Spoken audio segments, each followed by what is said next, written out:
Ratusan pegawai di Rumah Sakit Ibu dan Anak Banda Aceh mogok kerja.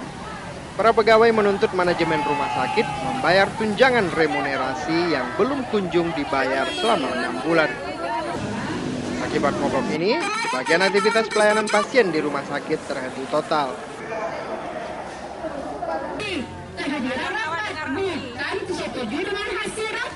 Jasa medis kami, BPJS kami sudah dari bulan 6 tidak cair.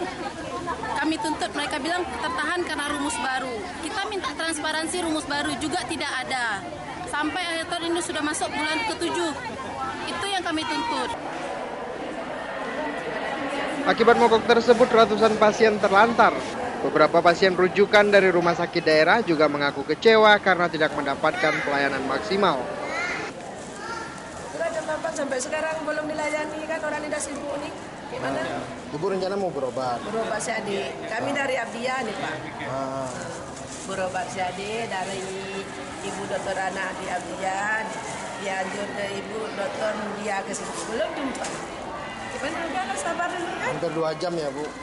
Apa 2 jam dari jam 8 tadi ya?